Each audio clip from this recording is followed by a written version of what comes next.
Yan yung yelo, tatlo yan. Ilagay dito sa makina ng air cooler natin. Tapos, Yan, kinover na. so ito yung Tapos oras. timer, oras. Wow. Ito palang number 1. Oo.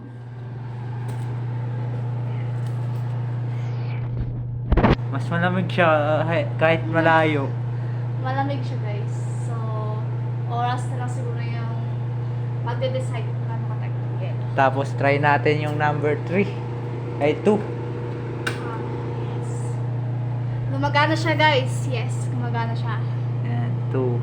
So, lakas no? So, it's been 30 seconds.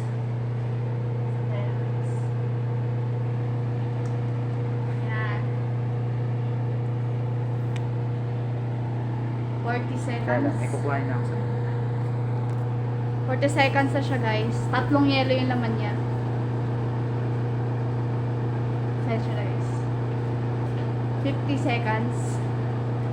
Ayan siya guys. Oh. Pwede mo Try natin number 3. pwede mo iliko-liko saan Yan, gusto. number 3 yan. Saan gustong direction. Pwede. 1 minute. So, 1 minute hindi pa rin tunaw yung yelo. Ayan, tingnan natin, sleepin natin. Ayan siya guys. Ito naman yung PVC, kakabit natin yan. Ito yung drainage, yung parang switch para kapag kailangan nyo na siya linisin. So, time check 1 minute and 30 seconds. So, malamig pa rin siya guys. Paano pa kaya kung nagtagal to, di ba? Mas malamig na siya ito guys. Yan. Yan. So, ganyan-ganyan na siya. Medyo matigas siya guys. Pero kaya yan. Susolusyonan natin yan. Oh, lamig guys. Oh, yes. Yan, 1 minuto. Ayan na. 1 minute and 60 seconds na siya. Magdadalawang minuto na siya pero hindi pa rin tunaw. So, we concluded na Success. yes, success siya guys. Gumagana, malamig, and also makakatipid kayo sa yelo. Kung yelong buo yung gagamitin, pwede namang ice tube, pwede naman. Tsaka hindi siya magastos sa kuryente kahit disaksak siya. Kasi kinonvert natin siya sa aircon na motor. Yes, that's right. So nakikita nyo yung apat siya. Pwede yung iba't ibang direction, tas kahit saan pa yan, may lumalabas talagang hangin. Ay, sayang, wala tayong dahon. So, ayan, 2 minutes and 46 seconds. Mag-50 seconds na, wala pa rin sa kalahati yung yelo. Tignan mo. Silipin natin. Ayan siya guys, oh. Ayan, kung nakikita nyo, malakas yung hangin niya. Yung plastic ng yelo, lumilipad talaga. Ayan, nag-wiggle-wiggle.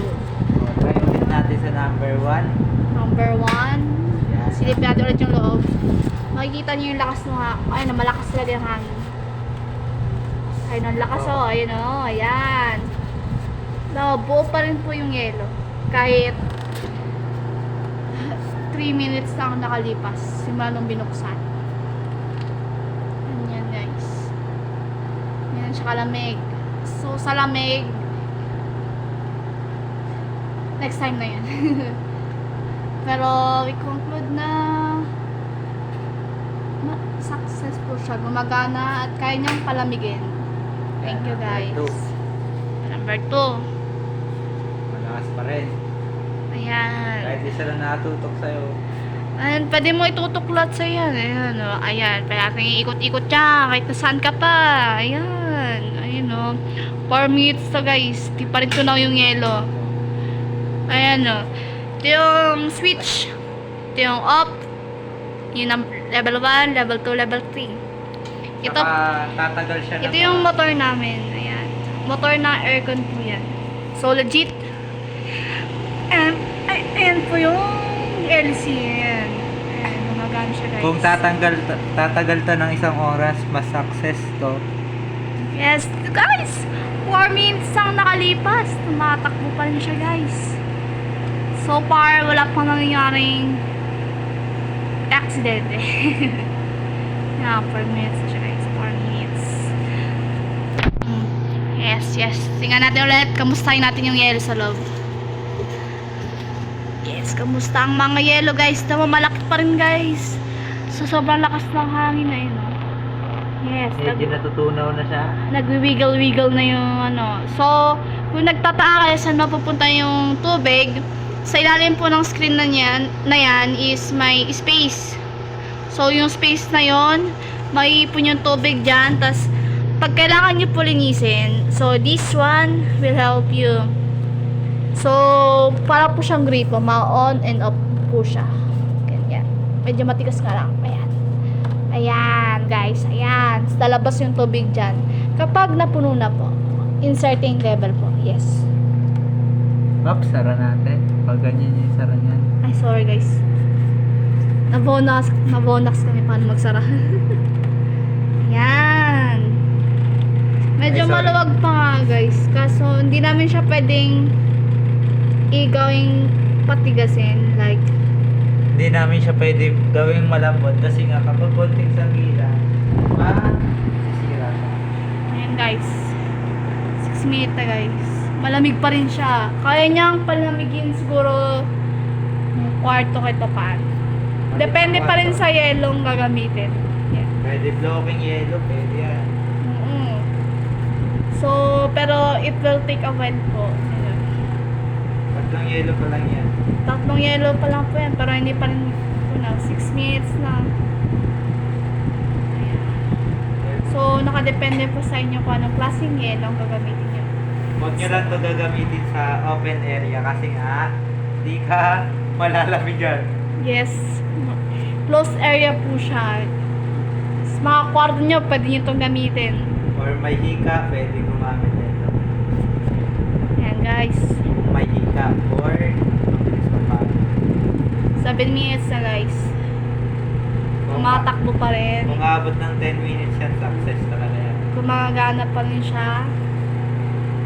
So far, buo pa naman yung nangyari sa loob.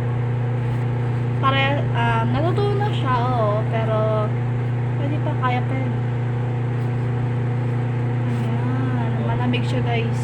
Tignan mo, lamig oh. Dahil tubo niya, lamig. Silipin niya yung loob guys. Ayan, medyo malilim. Ito, lamig oh.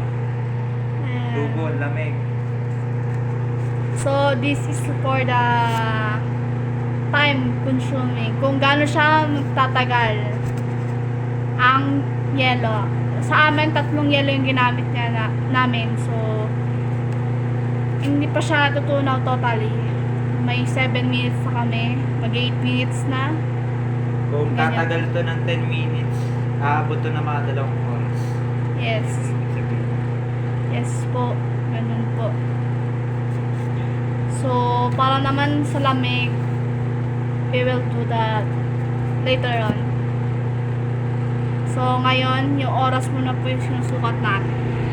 Kung gaano katagal nga ba kaya niyang itagal. So far, nakaka-consume na kami ng 8 minutes.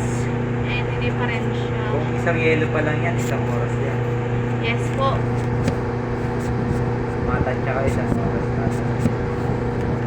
Kaya. Or higit pa doon kasi nga, styrofoam yung ginamit natin. Tatagal siya ng 5 hours. Yes po. Ganyan po ang kinaganda kapag styrofoam. Kaya nga. Eco-friendly din po to. So, yung mga materials na ginamit, mostly ay recyclable. Yes po. Narinig nyo, recyclable. Tsaka pwede kayong magpalamig dito ng soft drink sa loob nito habang ginagamit. Yes, yes naman. Double purpose po yan. Multitasking po to. Kahit walang yelo pa, gumagana po to. Pero mas maganda kung may yelo para damang-daman niyo yung lamig. So far, 9 minutes. Buo pa rin yung yelo sa loob. So, siguro after 1 hour, i-check natin kung kamusta siya. So, standby muna tayo.